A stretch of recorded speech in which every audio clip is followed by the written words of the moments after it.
Hello, everybody. Welcome to All About Movies, the podcast that's all about movies. I'm your host, Evan.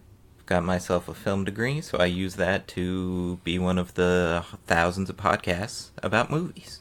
Joining me, as she frequently, but not always does, Alix. Hey, good to be here.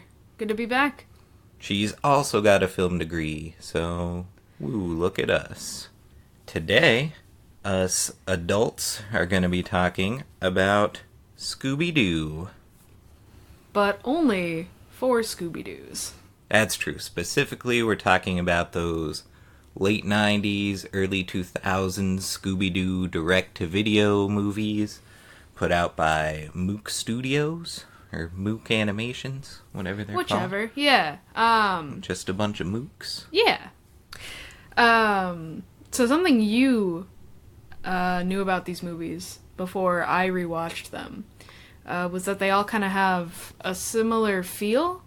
They feel like they're part of a series, and that they're specifically set apart from the ones that come before and then the ones that come after. Why do you think that is?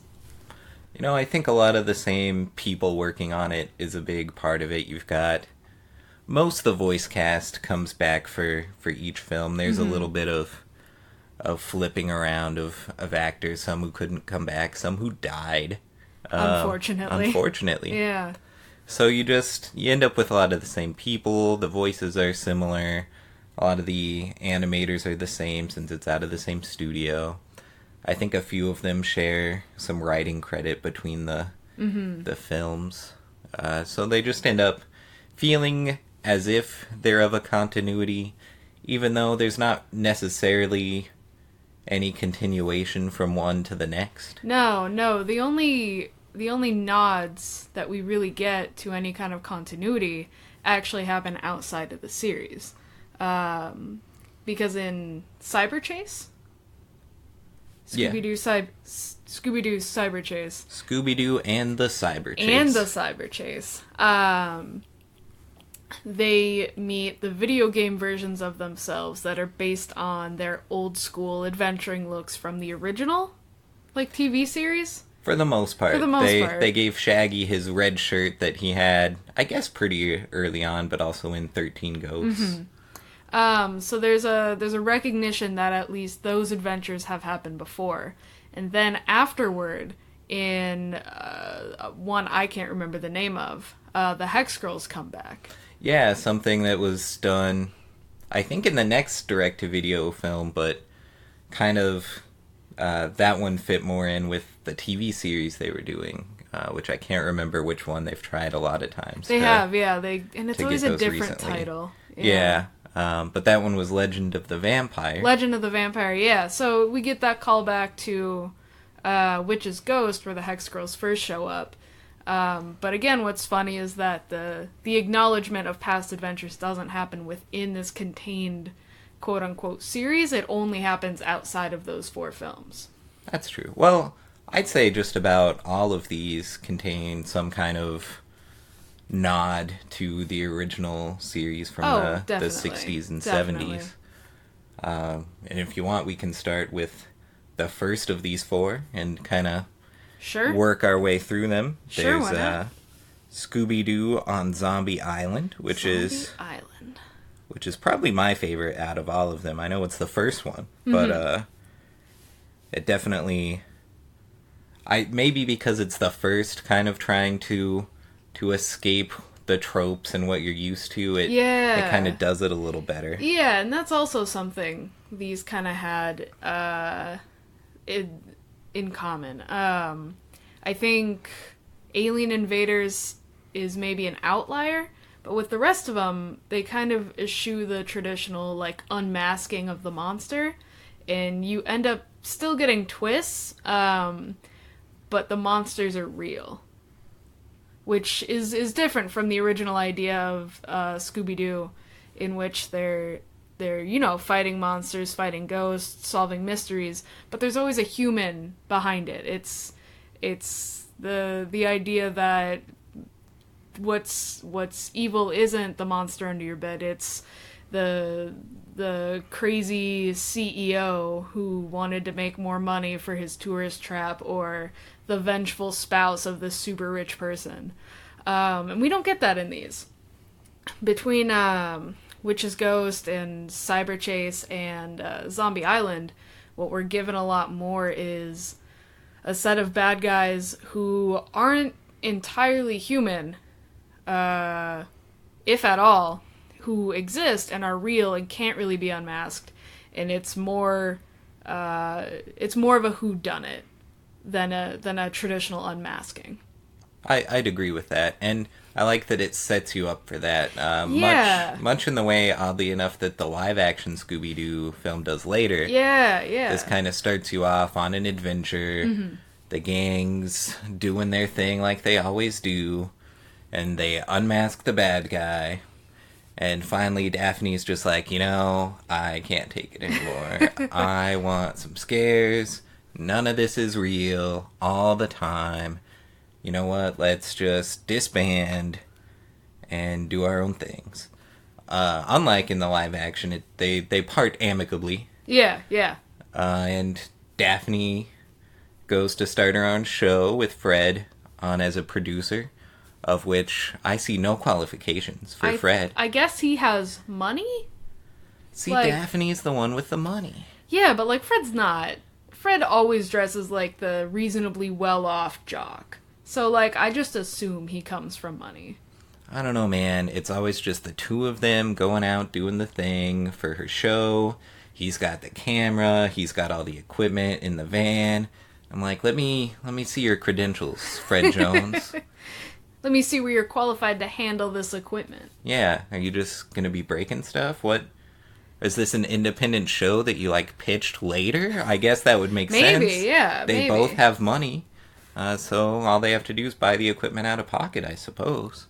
Just kind of a fluke. Really, I want to see that movie. But yeah, the making of, what was it, Coast to Coast with Daphne Jones? Daphne Blake? Daphne Fred Blake. Jones. That's right. Daphne Fred's not Blake. putting a ring on that. No, he's not. If we learned anything from commitment. these movies, Fred's not putting a ring anywhere. And as much true. as Daphne would like it, she's not accepting that ring. That's true.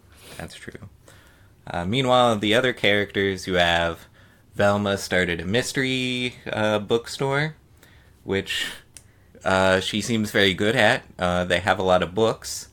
While she's talking to customers on the phone, however, she sounds like she'd rather jump in front of the mystery machine and get leveled than work another day at this mystery bookstore. Which is weird to me, because Velma's presented as such a bookish character a lot of the time, and I think this is one of the first times we really get a sense of how much she enjoys going on adventures. A lot of the times it's easy to see her as the bookish smarty pants who kind of gets pulled along to to give everyone information, but also present a logical side to things.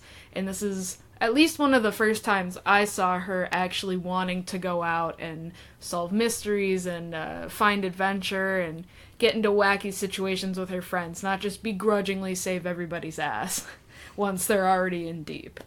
That's true. And then you have Shaggy and Scooby. They work for customs, finding contraband food, because I think they both really can sniff it out of nowhere, and they get fired, though, right before the kickoff to the adventure, because they eat the whole room. Yeah, oh yeah. Except for 2 wheels of gorgonzolas. Back room of food in lockers, and what's weird about that to me is that this is a trend for Scooby and Shaggy through a lot of Scooby Doo movies. They get jobs they have no right getting. I think it's in Boo School. They're teachers. Ghoul School. Ghoul School. They're teachers. And then way back when I think Hanna-Barbera was doing this weird Arabian Nights thing, oh my god, I can't even remember all the layers to this movie. But at some point in the stories within stories, Shaggy and Scooby are the royal taste testers. Yeah. Which they take on to just eat food, and of course they eat all of the food, and they get fired from that, and then they have to get out of that sticky situation. was a funny callback to me, having recently watched Arabian Nights, Scooby Doo, sort of Scooby Doo version.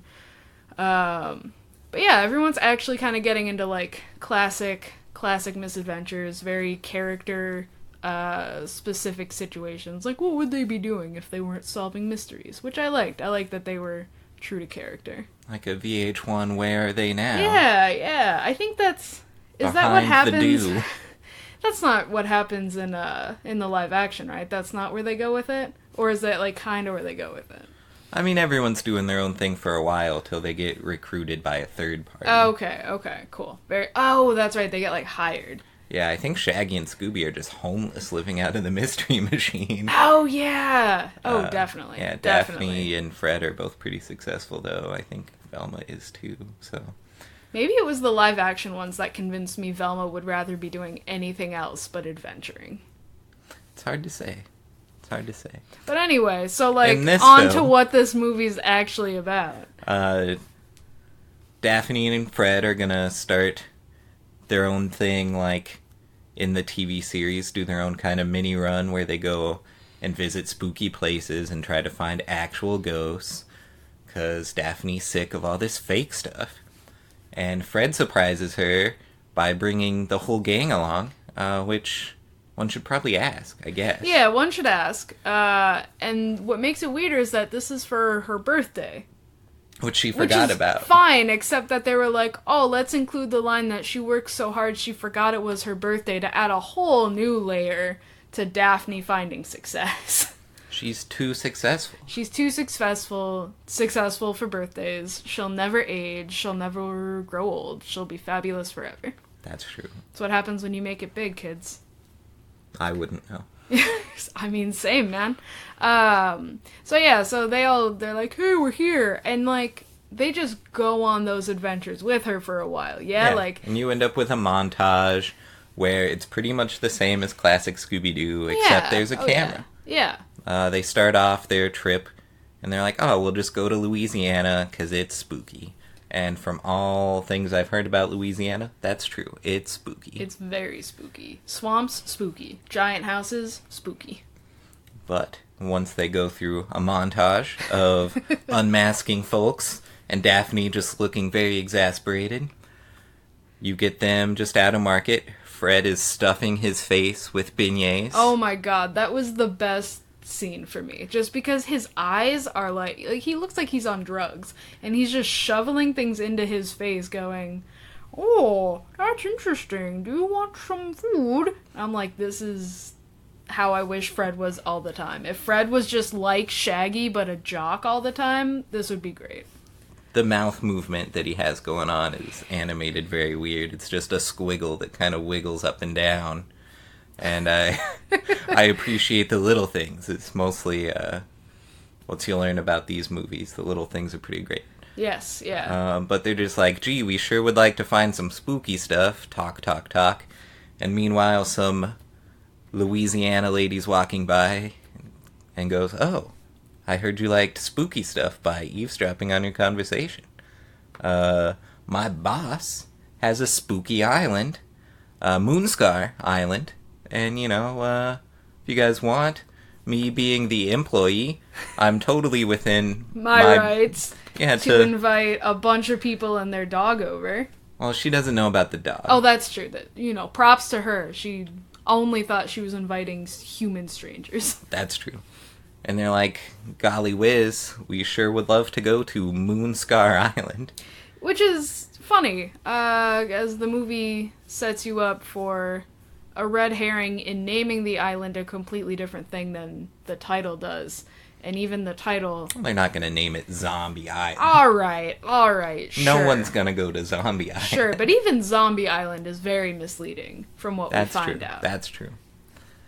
But like you warned me of this, because I didn't remember this very well. As you warned me, they get to this place after going on a delightful boat ride, in which Mark Hamill shows up as he's a crusty backwoods, crusty fisherman who's trying to catch the biggest catfish that no one's caught, and he keeps almost catching it.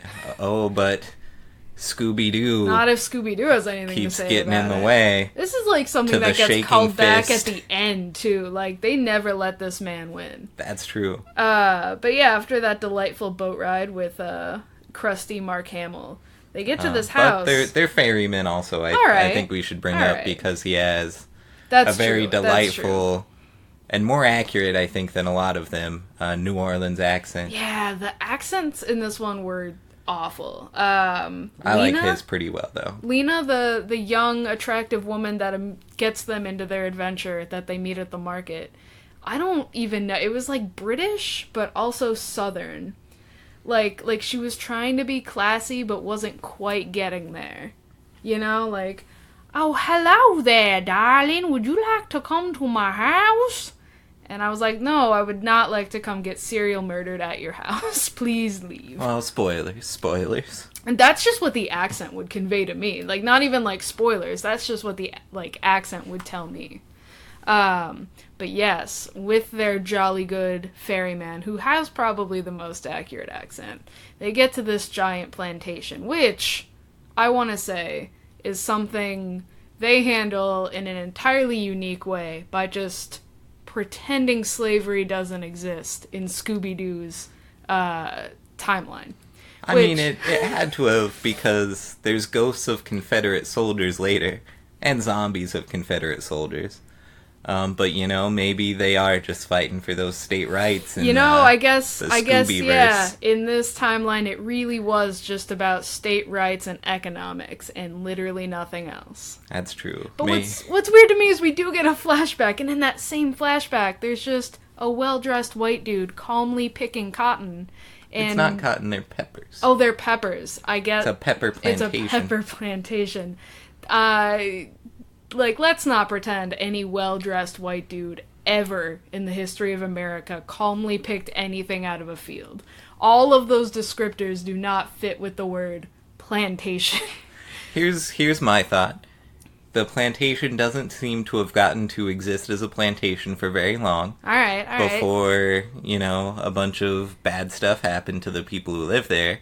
I think they just didn't have enough money yet to buy human beings to force them to work. They're just like, man, you know, I hear when you start a small business, you can't dive into those profits. Yeah, you gotta save them. Yeah. So I'm just doing all the work on my own plantation. So I can make money and then pay myself and then Buy people. buy other people to not pay so that I don't suffer profit-wise. Yeah, it's small business. Small businesses. Whoo. But anyway, plantation. Back to the present of Scooby-Doo. They arrive at the island, Zombie Island, Moonscar Island, and they meet the mistress of the house. Simone, yeah. Simone, short-haired Queen Simone, rocking that am I a lesbian or just rich enough to always maintain this nice hairstyle? Who's to say? I think it's the second one. But if you really want to get into the subtext, it could be both. Maybe. Lena seems like pretty close. Maybe. So, they're on the island. They're at the plantation, the pepper plantation. The pepper plantation. That is important. That's true, because Scooby and Shaggy just raid their pantry, eat all the peppers. They raid the pepper plants. Outside, they eat a bunch of peppers. They cause all kinds of mischief in their home. The whole gang is the worst house guest. Within like 5 minutes of being there, they're like, ooh, let me fuck up this house. This'll be good. Yeah, this nice, stately manner. Let's make it messy. Sure. So, to their credit, I think the first blow was given by the ghost, quote unquote. Yeah?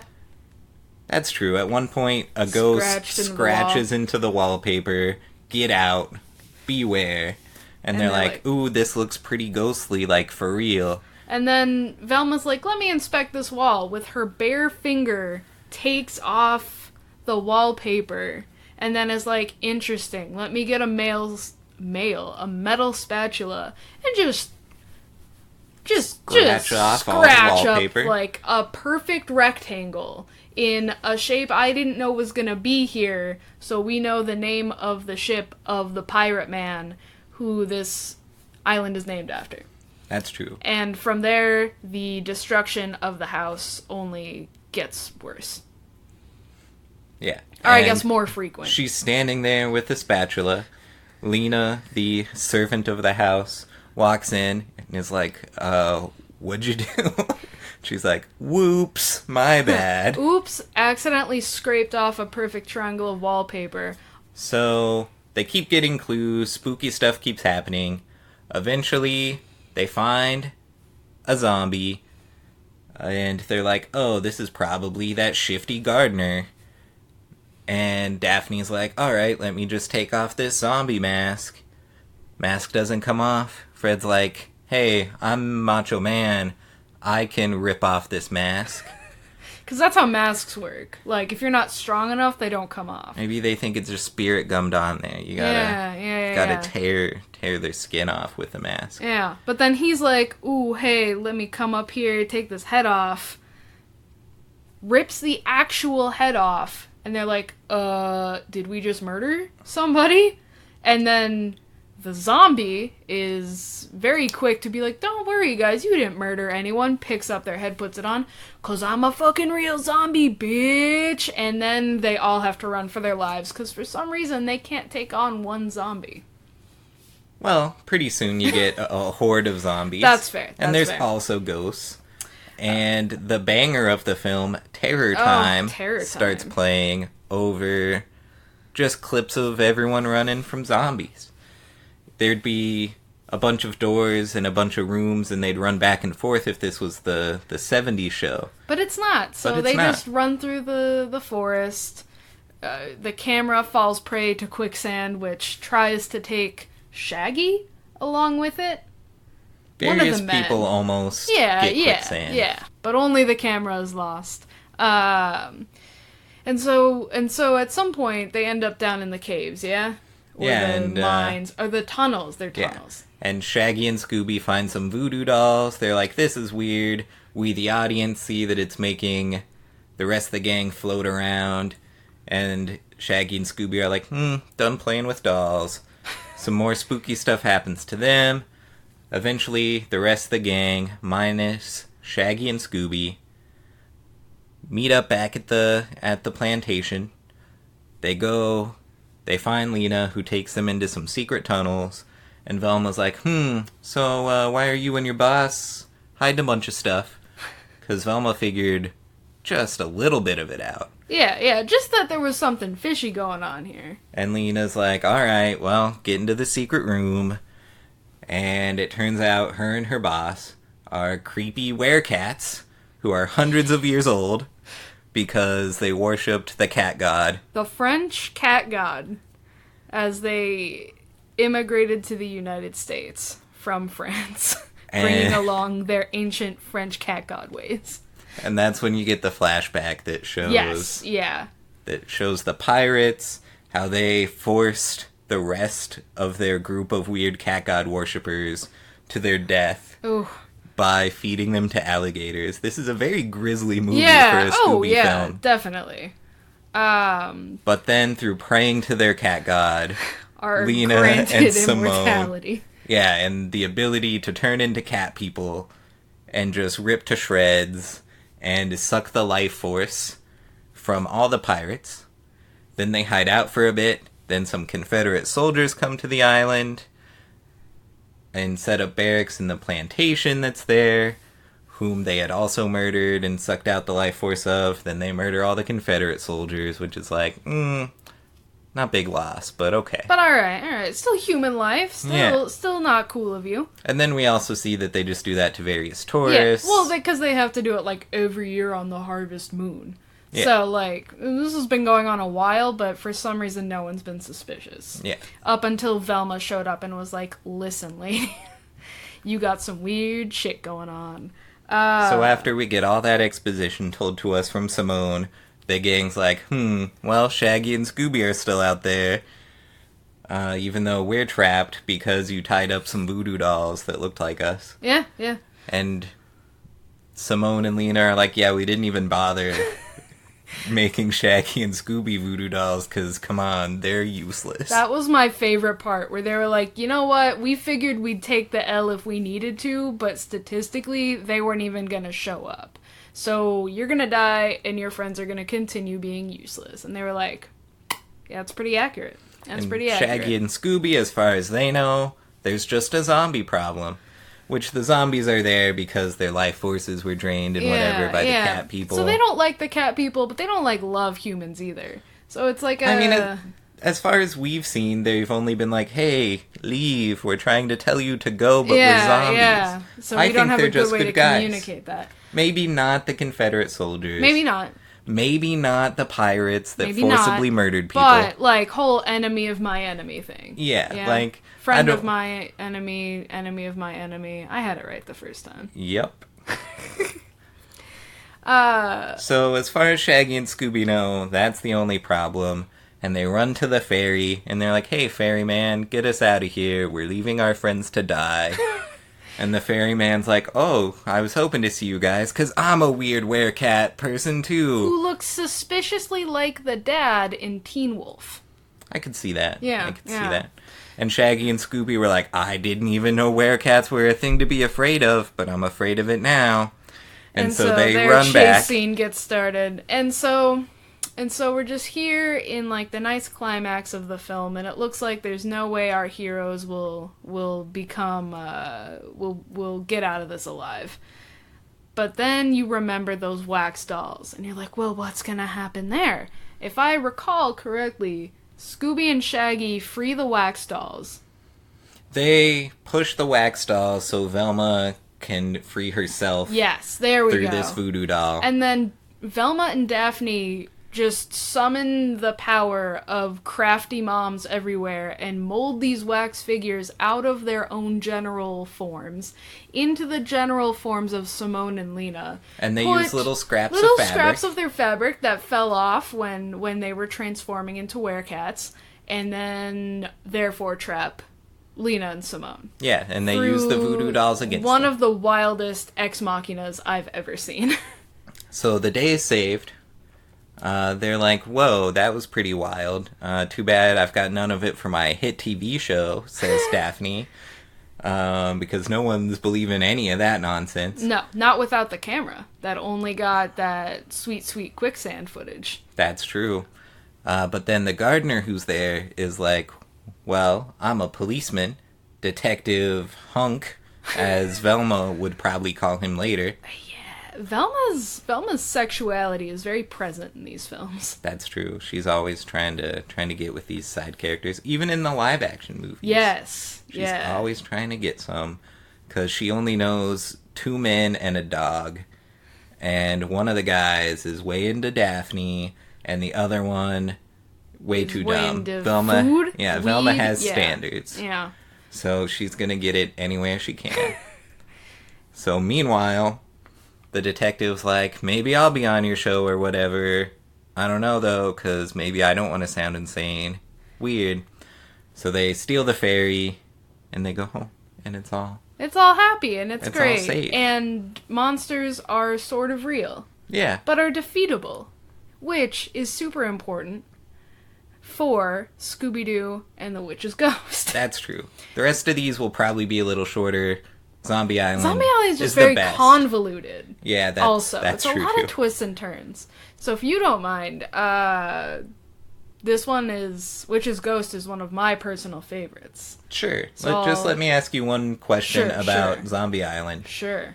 The werecat thing kind of comes mostly out of nowhere. Yeah. For some reason, it always works for me, and I don't know why. That I'm not like, well, that came out of nowhere. I'm like, no, this seems fine. Where does that stand with you? The fact that they've been werecats this whole time, or just the idea of werecats being a monster? Like there's foreshadowing that maybe the zombies and ghosts aren't so bad because they're always like, boo, get out. Okay. And you're like, okay. So that's not too weird that they end up being okay guys. And, it makes sense then that these 2 women are spooky. That makes sense. We don't know about werecats being a thing. No, that's and that never comes out of nowhere. Yeah. It doesn't bother me like I feel it should. I think... So here's what I think. I think this works because of when it was released. Because it was released around a time when, like, moon imagery, cat imagery, and lady witch imagery were all intertwined. So all of those things together already make sense. So they kind of feel like the female, like, woman power, evil woman power version of, like, werewolves is kind of where it is with me. It's not that far out, because we've seen werewolves, but werewolves have been, like, traditionally dudes. And so these were-cats kind of act like the female counterpart. Sure, which you kind of get in both incarnations of the cat people anyway. Yes. Yeah, that definitely. they're strong females and they're cats. Exactly. Yeah, so So no, there you go. I agree it works in a weird way, even though it comes out of nowhere. But I think it's just because they took 3 things that were already connected by other forms of media and tweaked it a little bit. Sure. Sure. So you go on, you take the reins for Speaking- And the Witch's Ghost. Yeah, speaking of female power, Scooby Doo and the Witch's Ghost. So personal favorite of mine. I'm gonna try and, like, run through this description just because it doesn't have as many twists and turns. Sure. So, like, we see the Scooby Gang, this time together from the beginning. And they're initially in this museum trying to catch... they're trying to catch...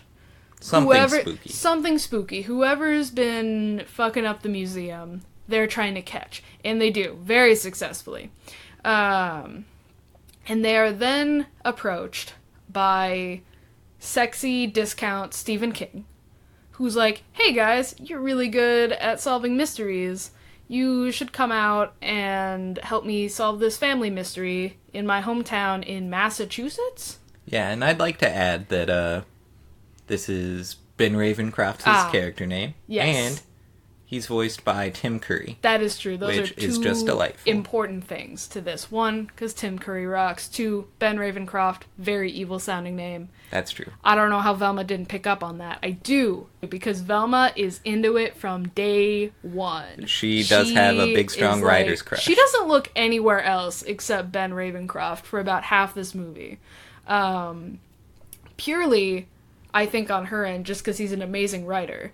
But I think subconsciously, it's that rockin' ponytail he has. And the goatee combo. And the goatee, yeah. Someone only Tim Curry could really, like, give sexual magnetism to. That's true. So, Scooby Gang, getting hired out by the successful writer, gets shipped off to Massachusetts. This, like, little town that, like, really likes to play up the old world charm, has their own, like, festival where they're like, oh, look at our little old-timey village. And they have this... What they've done, which is a super surprise to Ben Ravencroft, I believe, is they've turned his ancestor, Sarah Ravencroft, into, like, the spooky town ghost, who people sometimes see, and it's crazy. And they, like, make money off of it, and he's like, that's kind of weird. And she's not just a regular ghost. She's a witch ghost. Which means she can throw fire and be a ghost. Yes, that is exactly what that means. So they all get there. Ben Ravencroft's like, no, she was cool. She was like a healer. And everyone else in town's like, nah, she was a witch. She was evil. And he's like, alright.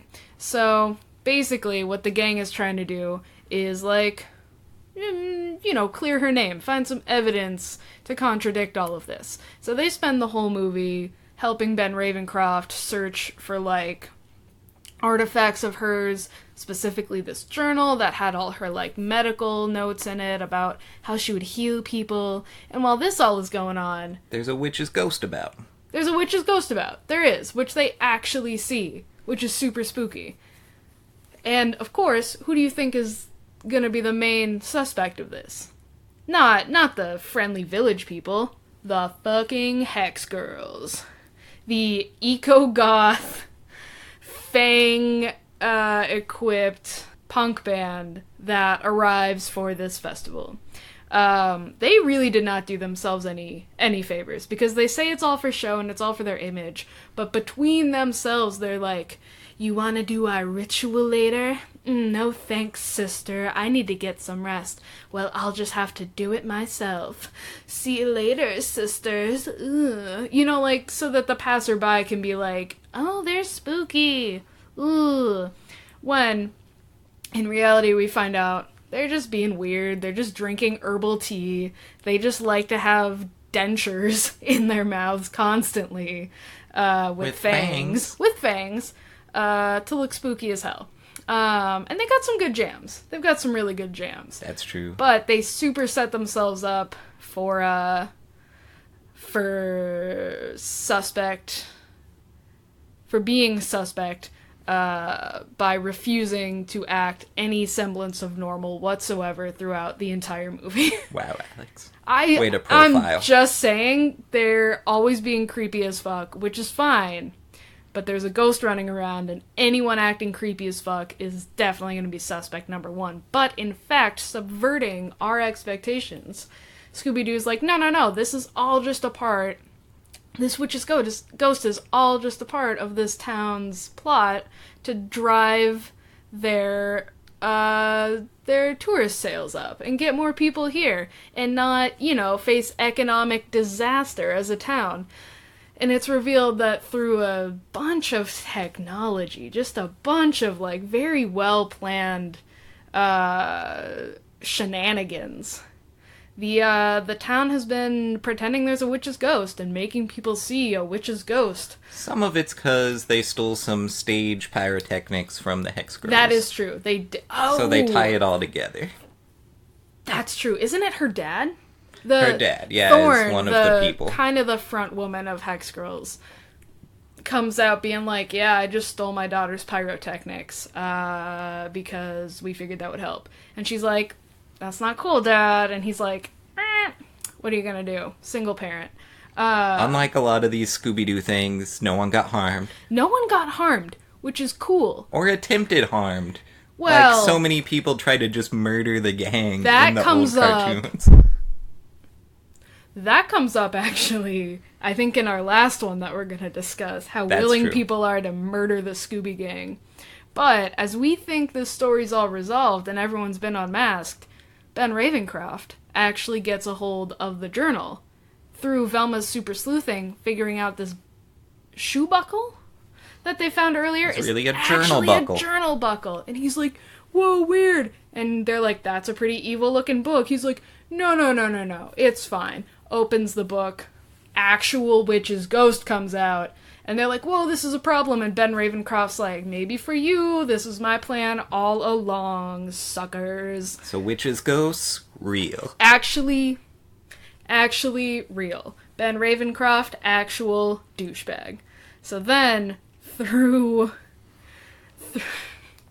So, this is when we turn back to Thorn, sort of front woman of the Hex Girls, who, through the power of a 16th of her ancestry, which don't even get me started on the implications of that, shares this witchy power and is able to trap the witch back in her journal. And the witch, not wanting to go down alone, because she's a greedy asshole, takes Ben Ravencroft with her. Story done. Singing ourselves out. Good jams. Jams of my childhood, honestly. As much as the last one makes no goddamn sense. Earth, wind, fire, and air. It's so easy to go earth, wind, water, and fire. And fire even rhymes with the shit they rhyme with air. And I am so confused forever. But, happy ending, but still, spooky magic things exist. That's true. Which is they are very left with an absurdly large turkey. Yeah. Because the witch turned a turkey giant. Which is weird, because, she's definitely a ghost, but she definitely has a lot of power that she uses to do things like turn a regular turkey into a giant turkey. She makes some pumpkins come alive, but those get smushed, so that's fine. Yeah, they're fine. They're and the all giant turkey ends up being pretty cool, and they dance with him at the end, and like it's a DreamWorks film. Eat him later I think it's worth it to the town as a tourist attraction Okay, to have the that's giant actually turkey. fair. See, yeah. That's the implication, because they're like, Oh, what are we going to do with yeah. our village trashed? And Happy it seems... ending for everyone. Yeah, and they're like, it seems distasteful to talk about the witch's ghost now that she tried to murder everyone. So they have the giant we'll talk turkey. about this magic giant turkey instead. We don't know where that came from, but we'll make a damn good story up about it. There you go. But that's Witch's Ghost, and like that was my favorite film. As It was a child. always a toss-up between that one and Zombie Island for me. Really? And on this rewatch, I think Zombie Island Really just beats it out. So I still love Witch's Ghost in spirit, and the only thing that ruins it for me is the continuation of the weird 90s trend of calling anything that has to do with magic Wicca, and I guess not implying, explicitly saying that Wicca is an old tradition dating back to the 1800s, and anyone who was doing anything with herbs was Wiccan. And it's weird how much they drop it, because they were definitely trying to, like, appeal to, like, the hip crowd, which is weird, because Scooby Doo is kind of like a cartoon, but they were definitely like, Wicca, Wiccans, good, cool, white magic people, and just calling everything Wicca, like Buffy the Vampire Slayer was doing. And that's actually super weird to me, because it kind of shows that their audience is a lot broader than you would initially think. It's not just kids, it's grown adults who will watch this for fun and who they want to share these ideals with, you know? Yeah, you kind of get this, oddly, a lot through this series, and that'll come up again in the next one, that they're kind of just taking whatever's hip and cool and putting it in with Scooby Doo, and it works. It works pretty well. But you're like, that's a little weird. Like, all the magic weird. Stuff, also kind of in Zombie Island. Yeah. But definitely in Witch's Ghost, Definitely which was in Witch's definitely Ghost. something around. Yeah, like Buffy, Charmed. Practical Magic was maybe around this time, maybe a little later. But Somewhere still around came there. out of that fascination with, like, woman power magic. Yeah, and you've got that even through the themes of Daphne being the most capable. Yeah. Through most these, but definitely those first two. Yes, definitely. So for this next one, we kind of get Scooby-Doo digging into that Men in Black X-Files vibe going on. The topic of capitalizing on outside media. You've got Scooby-Doo and the Alien Invaders. Ooh. Oh boy. So, like, let me start out before we get into what happens in this movie with saying watching all of these movies together was wild, because the way the last two ended really set me up, interestingly, for Alien Invaders. And I hadn't seen Alien Invaders before, so I thought it was going to go kind of along the same formula as the last two. But I was blown away. I was screaming in the living room because I was blown away by the plot twists. Yeah, I think they probably did that intentionally. Yeah. Because it's all the same people again making these films. Yeah, we did watch it in sequence, and like, in order of what came out when. Yeah, so they definitely were like, ooh, we've been, like, showing that stuff is real. Let's try and trip people up with that. Lull them into a false sense of knowledge. Yeah, and they sell you on aliens being real for a good part of the first bit. Yes, yeah. The whole gang's just driving through the desert like you do, and they see a weird spaceship, and they're like, that's weird. And because they see that weird spaceship, they crash the van, and they're like, oh man, we crashed the van. Which is actually very important throughout the whole movie. It comes up quite a bit. Yeah, and it keeps them in this small town. Yeah. Where they just kind of bum around. One with this crazy guy. Named Lester. Who says he was abducted by aliens and experimented on. And that he now paints weird alien stuff. So that's cool. But he's a very charitable guy. He lets these strangers stay in his home. On the topic of painting, can we just acknowledge he's like the Van Gogh of space-themed paintings? I would buy these paintings. They're so really good. Cool. They're all like if someone took Starry Night and was like, what if we did this with space landscapes? And they're gorgeous. But one thing we should also say about Lester, when he's giving his rundown of what happened. There's a very adult moment in there. Yeah, so we're in a diner. He's explaining to the gang what happened. And they're like, oh, this is weird. You know, a lot of weird stuff going on. And then it goes to outside the diner. Like, we see them continuing this conversation through the window. But we can't hear them. And we just see Lester miming shoving something up somewhere.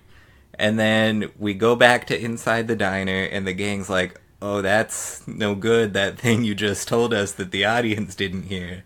I'm upset by that. Yes. And as a child, you're like, I don't even know what I would think as a child if I saw that. I don't know if that would look like punching, maybe. Like they beat me up. But as an adult, it definitely looks like anal probing. Yeah, which, as we go on, you wonder if that happened, and if so, why? Because it did not need to. No. So we'll talk about this at the end, actually. We'll talk about what Lester's experience at the end, because it's a very different context at the end. That's true. So, they're like, weird, but let's go stay with this guy anyway. Yeah. And they stay at his nice home. Enough, yeah. That's true. Shaggy and Scooby are left to sleep on the roof, but, you know, it's a nice day. Yeah. So it's fine. But they get abducted by aliens, who just kind of pick them up with, like, hooks that kind of go into their chairs that they're sleeping in, pull them up, and next thing we see, they're on the inside of a spaceship, being told, hey, chill, don't worry about it. They're strapped down. They're like, I'm pretty worried about it. They, like, almost escape, and then the aliens show some weird sparky stuff, which scares Shaggy and Scooby into passing out. For some reason. Yeah, which works out. Yeah, for the plot. Yeah, overall. And maybe for the best, depending if the same thing is happening to them. Yeah. But it doesn't need to. This puts this group of aliens in a very weird place. True. But moving on. They wake up in the desert. They're like, that was weird. But as they wake up, they see Crystal and Amber. Crystal being a person. Amber being a dog. Amber being a dog. Both looking straight out of the 60s. Oh, yeah. Like Shaggy is super into. Very conveniently. This time, it's Shaggy and Scooby falling for some people, as opposed to Velma. Which is nice, yeah. Which is nice. Yeah. So, they get a ride back into town from Crystal and Amber. Well, from Crystal. Amber's not really. Amber's not driving. Amber's just chilling out. She's a dog. She is the most beautiful animal they've animated in this show. It's a very beautiful golden retriever. Yeah, she is the goodest, most beautiful golden retriever I have ever seen. So they get back to the diner. They meet the gang there. And they're like, we're so in love. Also aliens. Eventually aliens. First, Shaggy has to go into Dreamland. Oh my god. And sing a musical number about how in love he is. Which, yeah, a musical number about A, how in love he is, B, how much he really wants a tie-dye wedding, and C, how lazy he is that the highlight of his future married life is how his wife is going to cook him all his food and change the light bulbs and hang up decorations. While each time, he just sits on the ground, sometimes in chairs. But that was a running theme throughout the song. And I think it was just there to make Shaggy seem less misogynistic and more just lazy. That's true. Like female power, fine female power to make it so Shaggy doesn't have to do anything. Yeah. He's like, I'm all good with empowered women, because empowered women mean I don't gotta do shit. More women in the workforce, so I don't have to work. But anyway, aside from Shaggy's weird, hyper-feminist fantasies. So Shaggy and Scooby are like, we're gonna meet up with those ladies about now, so see ya guys. Meanwhile, the gang run into some people who are essentially like SETI. I don't remember the initials they use, but they're people looking for extraterrestrial life For the by government. satellite dishes. Yeah. Yeah, for the government. Bunch of nerds. Yeah, so the gang's like, cool, show us what that's about. So this guy just gives them a tour of all this secret government stuff, which is probably not okay. Probably but not. He does it anyway. But, we'll get to that. Yeah. We'll get to why it's okay that that's not okay. So they're looking at all the government stuff. Shaggy and Scooby, meanwhile, are back with Crystal and Amber. Yeah. And traversing this, like, off-limits part of the desert so that Crystal can take, like, nature photography. They get harassed by some military police who are much nicer, I think, than military police would be if you went into an off-limits area guarded by military. And then they're sent back out, and I don't really remember how we get from there to the wild ending. So basically, the gang just does their thing. They sleuth about. They end up at this place underground, and they're like, whoa, this is weird. Yeah. There's a bunch of gold. Yeah. That's cool. And then it's like, but it looks like someone's been mining all this gold. Weird. And the aliens show up, and you're like, why are aliens mining gold? Yeah. But Shaggy and Scooby go off, and they end up being incompetent somewhere else. Somewhere else for a little bit. The gang gets captured by the aliens, but Velma's like, what are you doing, people that work for off-brand SETI?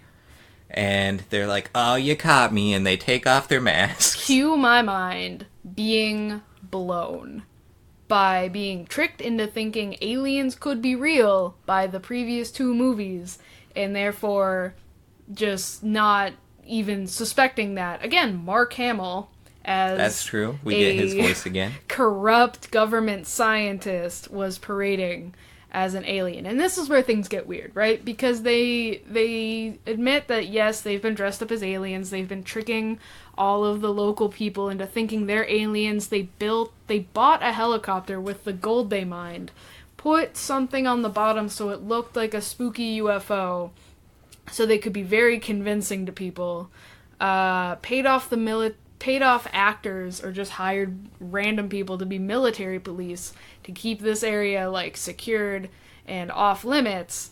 And this is why Lester's experience is very weird to me, because if he did in fact get anally probed by aliens, he was just getting anally probed by humans. Yes. And that's its own fucked up thing. Yeah, where they're like, we've got to be all in. This is what people are expecting from aliens. If we don't anally probe, they won't believe it's aliens. Is that where it comes from? And this whole film takes on a very different context. Also, did that happen to Shaggy and Scooby, but they were passed out? We don't know, is the answer. I, in my mind, want to believe the best, but also want to believe the truth. So you can see the situation that I'm in. It is. If anything, this movie then goes on to teach us the truth is out there, as our friendly local guide and her dog turn out to be aliens. For real, though. For real aliens, and again, my mind is absolutely blown. They sync up their little peace sign necklaces and become aliens. And they save the day because the gang's about to be murdered by the fake aliens. Yes, Mark Hamill just gets this incredibly large murder boner as soon as he's found out, and he's like, we're gonna lower you into a pit and cover you with dirt, and you will die in maybe one of the most horrifying ways to die, and I don't have any regrets. We're making money from gold. He's so ready to kill them, and that's such a weird energy for Scooby-Doo, is people, like, absolutely down for intentional murder. Because it keeps almost happening in any incarnation. You get people throwing fire at them, you get people trying to stab them. That's true. I guess they just happen to dodge this out of the way. This one just feels more intentional, because it's a human face looking at the Scooby Gang going, I'ma kill you. You're not getting out of here alive. And is only stopped by the grace of alien government agents, which is wild in its own right. That's true. So Alix's mind being blown twice. Ooh. The real aliens save the day, kind of, but they almost get got by a bulldozer, but Shaggy and Scooby eventually put the pieces together, and they're like, oh, those aliens are the girls we're into. We should save them from getting bulldozed into capture, take over their own bulldozer, enter a surprise bulldozer jousting match with Mark Hamill, and ruin his career.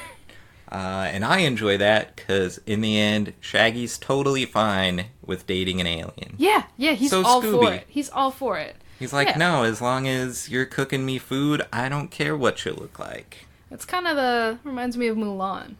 That's One of fair, the dudes too. in Mulan's like, I don't care what she looks like. If she can cook me good food, that would be dope. So, in the end, the real aliens, they're like, yeah, our time on Earth's about up anyway, so we're just gonna go. Nice to meet you, though. And Shaggy's like, well, my heart's broken forever, I'll never love again. And Fred's like, yeah, that's how that works, but it'll be okay, buddy. And the fake aliens get taken away, and they're like, aliens are real, and everyone's like, these people are You're bananas. stupid. Aliens aren't real.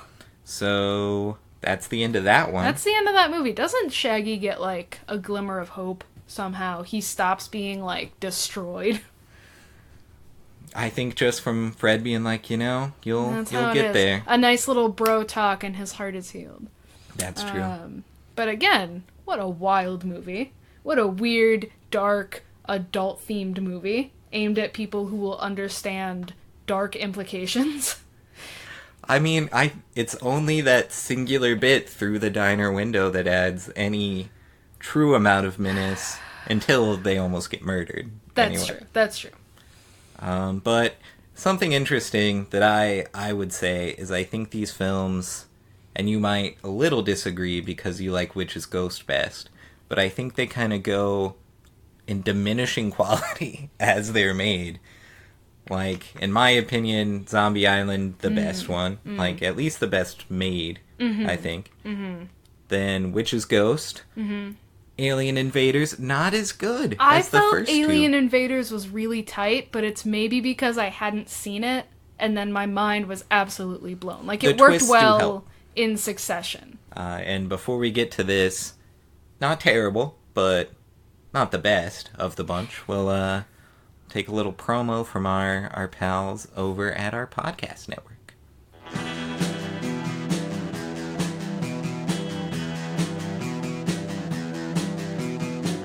You're listening to the Prescribed Films Podcast Network, home to hundreds of hours of free podcast entertainment. The shows on this network all have a common goal, providing you with the best discussions about movies and other forms of entertainment media. The PFPN hopes to fill your earholes with audio joy. Visit our website with links to all the other amazing shows at www.thepfpn.com. Thanks for listening.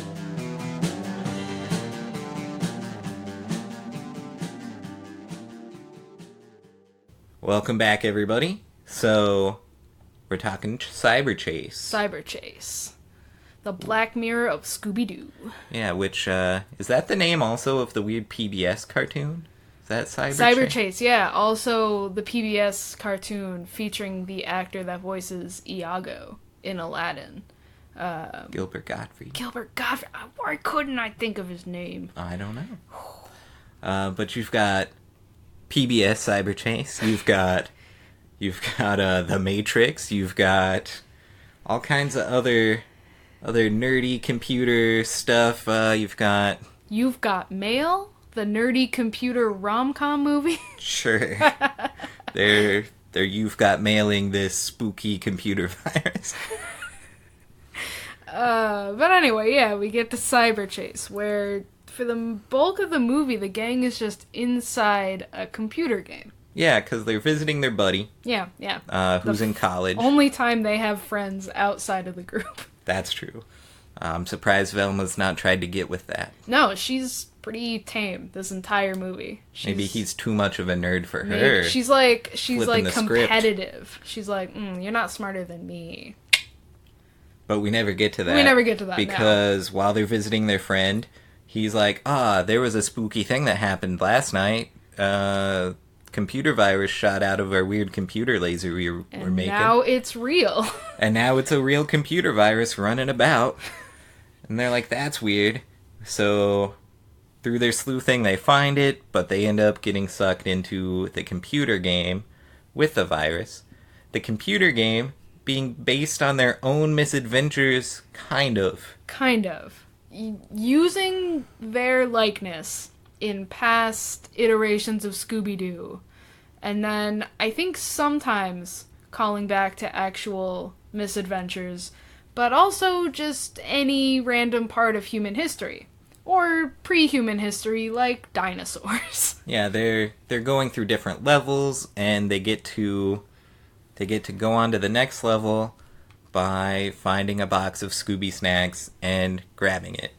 But the computer virus is in there, trying to get after them using various henchmen. And eventually, through all these levels, there's 10. We only see like the first 3 a lot, then they just kind of go into in a montage. Yeah, Scooby-Doo is very fond of montage. That's true, and very few of them have bangers as good as Terror Time from Zombie Island. I guess that's true. I think one of these films had a cover of the Scooby Doo Where Are You song by Billy Ray Cyrus. Yeah. I'm not remembering which one that is. No, I have no idea. I watched think it's these Witch's Ghost. within 24 hours, so I really have no idea. I'm surprised I could separate the plots But as well as I have. Moving on from that, there's some forgettable song, mostly, through this montage. Some trash garbage song. It's fine. And they end up at the last level, which is good, because in the real world, the computer science guy they're friends with is like, hey, they really need to get to the last level so they can get out. But no one's beaten the last level before, not even me, which is dumb. Because I made this game. Yeah, you've got to know how it works if you make the game. But anyway, I don't know anything about that. So they're like, this is weird. Let's hide from this computer virus inside this malt shop. And that's where the Scooby Gang is. Yeah, they meet the computer versions of themselves. Who are really just the OG Scooby Gang. Yeah, they're animated worse. Yeah, they really are. They're in their old school costumes. They're all paler as well. Yeah. Like, they haven't seen the sun. I think that's how they looked in the older ones, too. I think that's true. And I think it's also kind of like maybe a fun way to look at them being in a computer.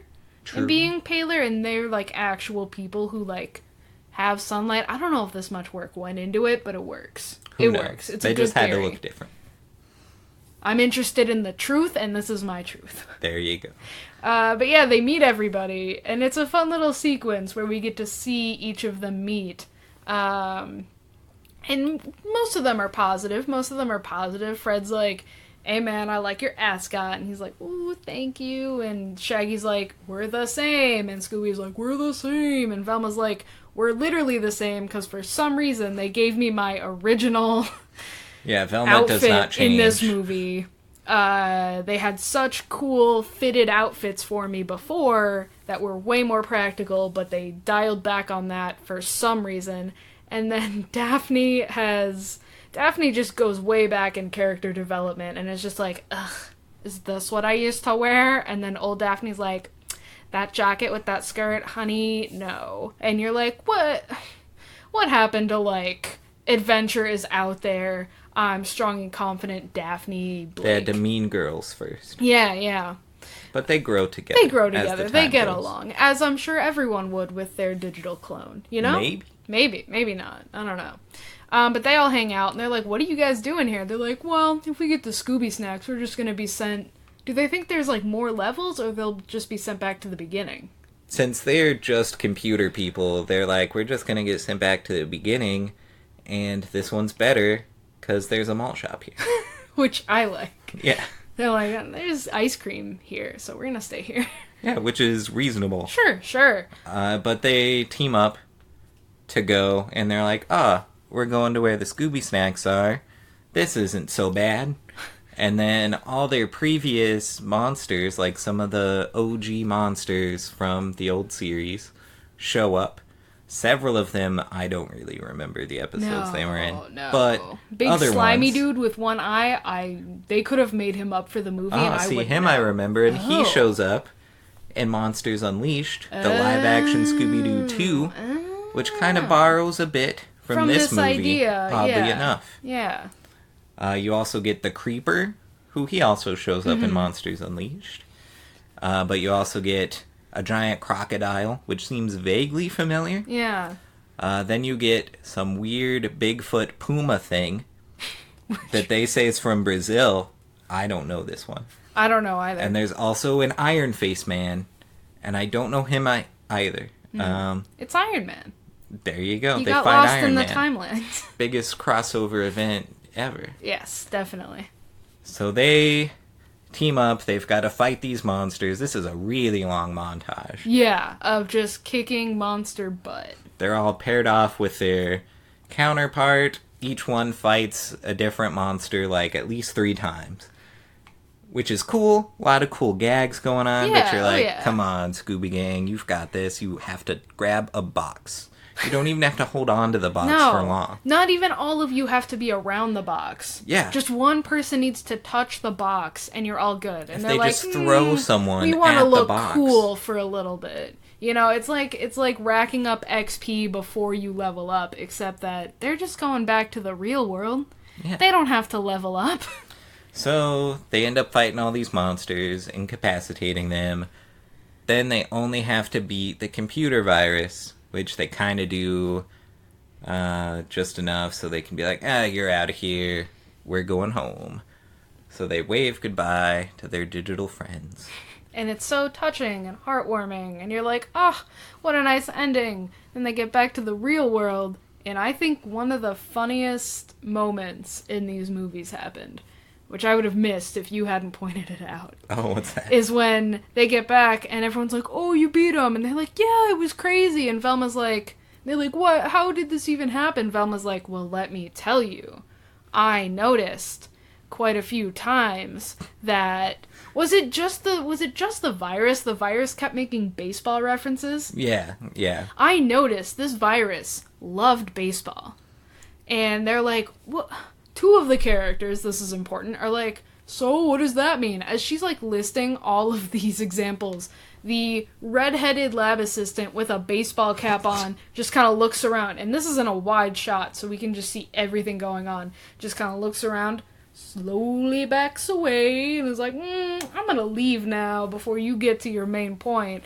And then she's like, it was him! And everyone's like, whoa! The guy who fucking loves baseball, his only personality trait? That's true. No when we met him way. earlier, he was making a baseball game, and he's like, baseball's better than the Scooby Gang. Hot take.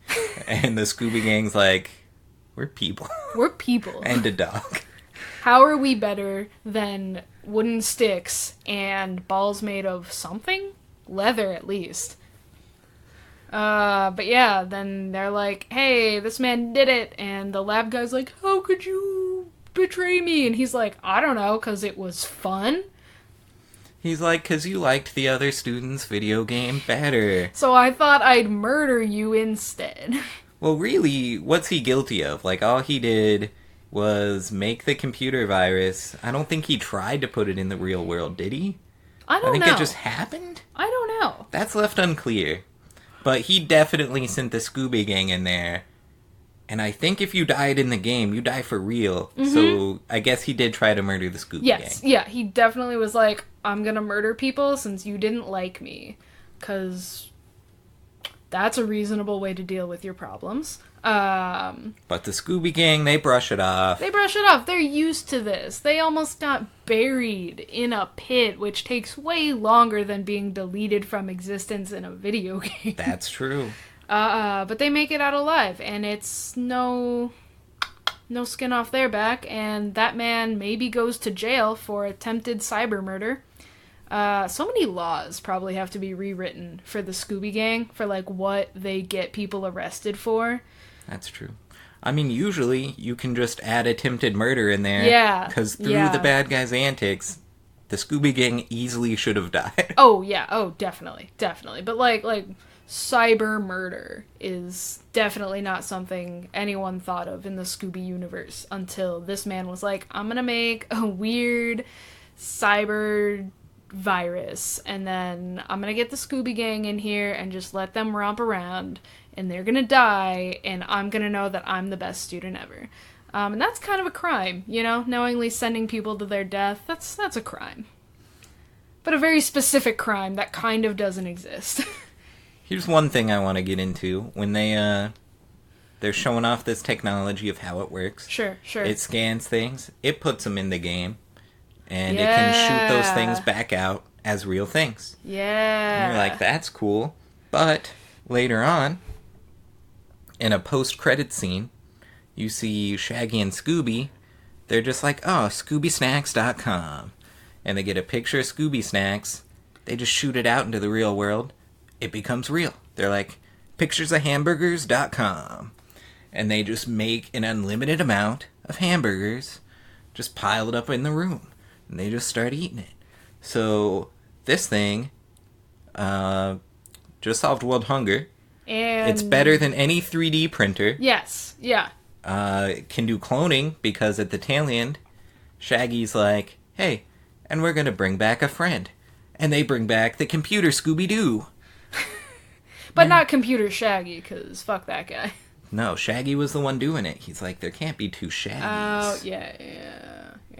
Because they'd have to wrestle, and then their shirts would come off, so you wouldn't know which Shaggy's which, because their only difference is their shirt colors. No, their pants are different, too. Oh, well, that's... And then they take off their pants, and it's a, like, Grecan wrestling match, and oil shows up for no reason, and then they're surrounded by chanting people, and it's a whole different Scooby-Doo movie. That's the Scooby-Doo movie I want. Ooh, boy. That's the movie I need and deserve as an audience member. Well, they're still making those direct-to-video Scooby films, so... I'll be on the lookout. You write in.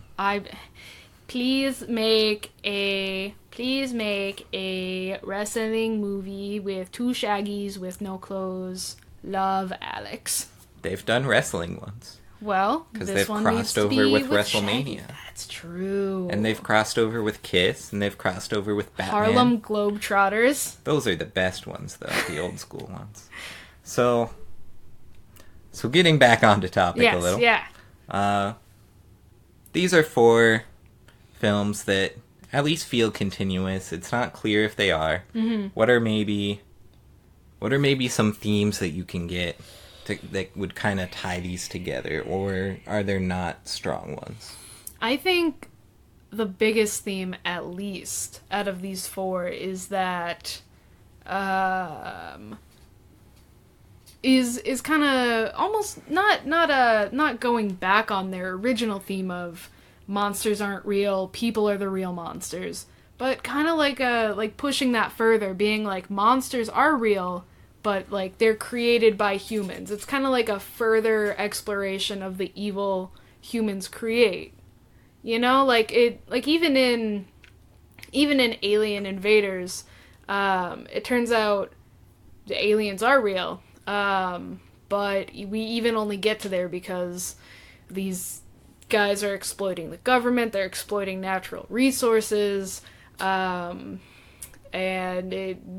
it stands out a little because it's not exactly humans creating magic evil or otherworldly evil, but it's still that idea, kind of, and I'd say that one stands out in that it kind of takes the traditional approach of monsters aren't the evil in this world, humans are, and the rest of them kind of continue the idea into humans create the evil monsters or make themselves into the monsters, which I think is also just the theme of Scooby-Doo. Humans make themselves into monsters, and sometimes those monsters have actual magic powers and can screw your day up.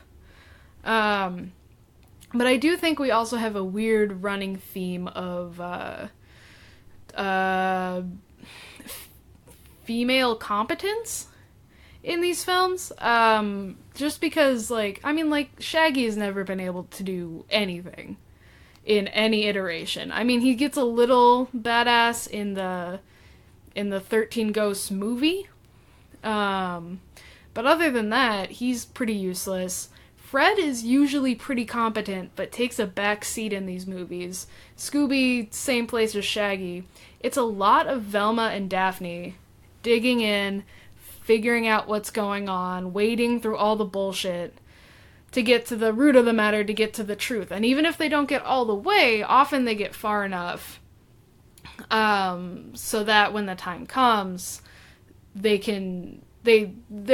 able to get out of it. They're not so ignorant that they won't be able to get out of whatever situation they're in. So I think it's cool that not only through showing them as, like, successful as, like, a business owner or, like, an independent, like, TV star, like a self-made celebrity, they're also shown as just being, they could run the show.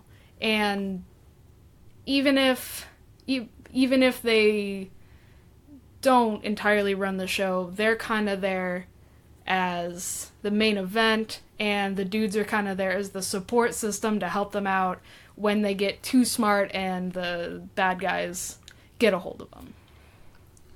And I think you even kind of see that through later direct-to-video films and also some of the TV series they've tried to do. Yeah, not that Velma was ever totally incompetent. And not that Daphne was ever totally incompetent. Well, Daphne's kind of been a lot. A lot, but not totally. There's a lot of Daphne falls down. The gang has to go back to save her. There's a lot of Velma falls down, loses her glasses. That happens once in this one. And that's only in Cyber Chase. And it only happens for a second. And she's not, like, crippled from it.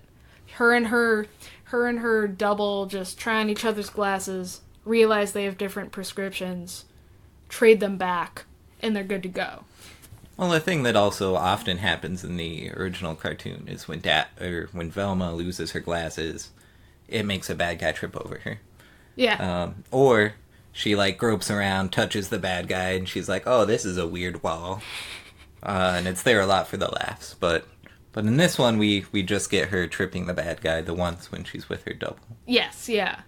So they're a lot more intentional, I'd say, in how they deal with bad guys and how they trip up the bad guys, pun intended. And they're also a lot more capable in general. And Fred and Shaggy and Scooby kind of take a bit of a backseat to that. Not saying Scooby Doo is like the feminist epitome, but it, like, does a little bit of work to equal out the playing field with its characters. I'd say another thing, too, is one could easily accuse these movies of mining nostalgia from the older series. Oh, yeah. But for the most part, I think it addresses the tropes, but kind of uses the platforms to more modernize it. Yeah. With the exception of maybe Cyber Chase. Yeah, Cyber Chase is all nostalgia. Like a modern problem accompanied by nostalgia. Yeah. And something that also makes these 4 films feel like a series, other than the fact that they were made in a stretch and that they were made by a lot of the same people, is they, not quite, but almost seem to create an arc. We get the first one where the gang splits up for a bit, they come back together, but as they go on this adventure, the monster turns out to be real, their minds are blown, the world's different. The same thing happens in the second one, kind of. Yeah, except they think that they solved the monster because the original monster is just caused by people. But then a real monster shows up at the end. Then you get the third one, Alien Invaders, where that same thing kind of happens, but it's not a monster. It's the good guys. It's the good guys. There are, the truth is out there, and the truth is aliens. And finally, when you get to Cyber Chase, you get the gang reflecting on all their old adventures that were the same up until you get to Zombie Island. So it kind of ends up as a capstone of all these adventures, including the original series and these 4 direct-to-video films, as they wave goodbye to their old selves and they go off to continue their adventures. Ready to be live action characters. That is some of the next things that we get. But yeah, they go off, and who knows what kind of adventures they'll end up after this 4-movie arc. And I think maybe that more than anything is what makes these feel connected. I hadn't really thought about that, but I do like that you connect where they begin with where they end up. Because I think that's nice. I think it is weird that they start off completely separate. And that's not really addressed for the rest of the movies, but at the end they're kind of back stronger than ever. Yeah, they have an experience that strengthens them, and it reminds them of where they came from, and so they then have the strength and the courage and the vitality to go forward, you know? I like that a lot. And then they get to the live action movies, and they start off right back where they started on Zombie Island. Kind of, yeah. Well, they're not the same characters, but I'm No. just saying, the series starts over. True. Character development starts over. Yes, definitely. Velma is... let's not talk about it. It'll turn into its own thing. True, as much as I love the 2 live-action films. That's its own thing. That's its own thing. So, going off from these Scooby Doo films. Sure. Before we say goodbye to everyone, thought it'd be nice to introduce this new thing where we recommend a movie separate from all these Scooby films. So anyone who's like, man, I clicked on an episode about Scooby Doo.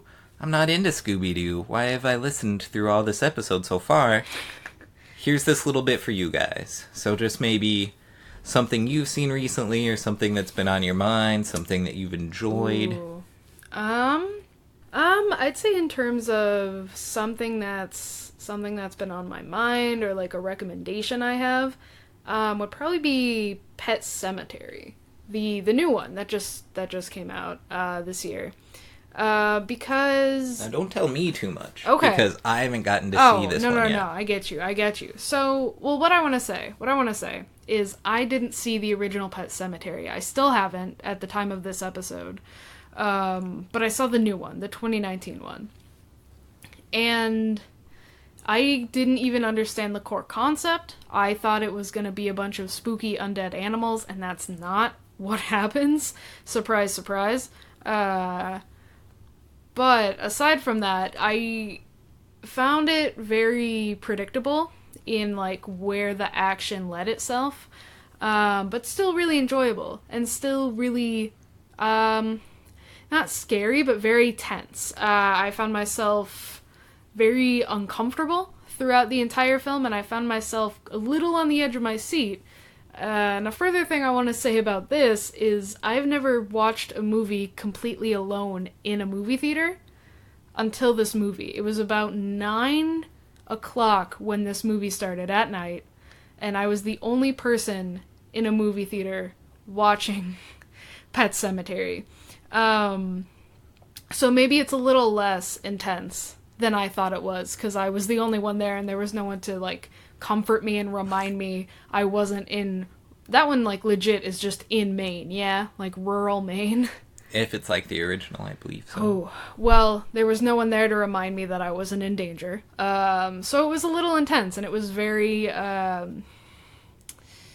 it hit a lot of beats for me, as it's, on some level, like a family drama.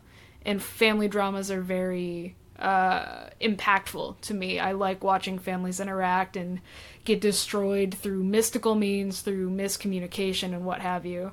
So I really liked it. If you like horror movies that are essentially family dramas, I think you'll like it. If you like the original Pet Sematary, maybe you'll like it. You'll at least be interested in seeing it. If you liked the new It movie, you might be interested in seeing this as well. But yeah, that's kind of been on my mind lately. It was just a good, fine, not mind-blowing, but still, like, pretty good horror movie. I hear the acting's very good. The acting is actually great. Thank you for reminding me. John Lithgow is just amazing in that movie. The child actors are amazing. I don't remember who played the parents, but their performances are important and equally amazing. And that is, I think, what sells it for me, actually, is how much they feel the terror and the horror of their situations makes me feel it along with them.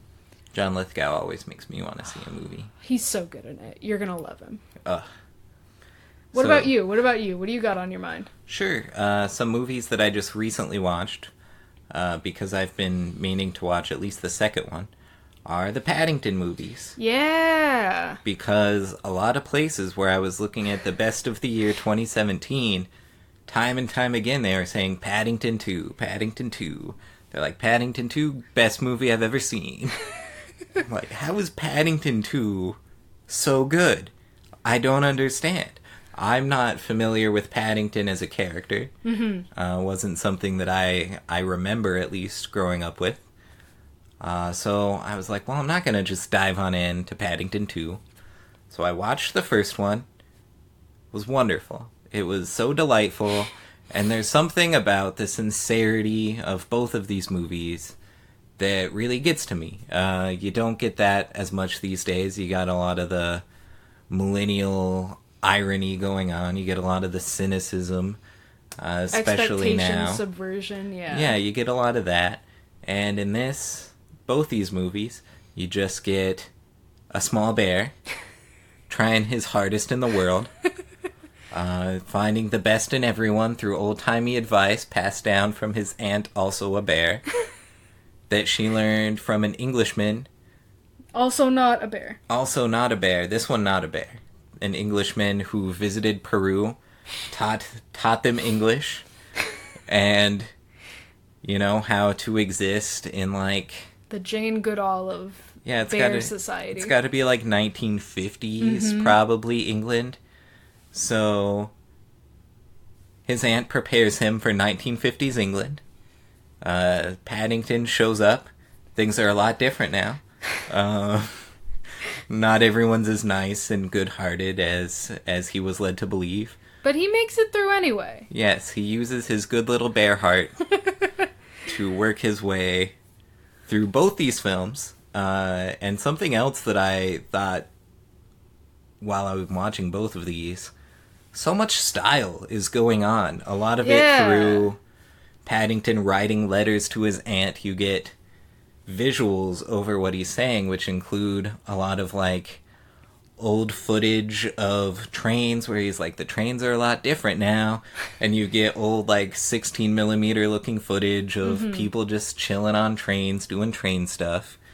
And as he's, like, giving each of this family that he's staying with background, you get Wes Anderson, like, shots of different things that they're into and how they do it.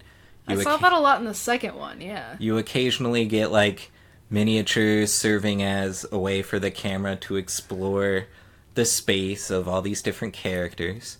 And it just visually blew me away. The heart behind it just melted mine as I'm watching these movies the past, I think... Just 2 days, the past 2 days I watched these movies. Yeah, over the past 2 days. When not busy watching Scooby films, I was watching Paddington. Yeah, you because I'm an adult. Yes, this whole weekend for you was Scooby Doo and Paddington, which, not a bad weekend. Not a terrible way to spend your time off. Hours. Probably around 6 to 7 hours, if we really do the math. The Scooby Doo films are short.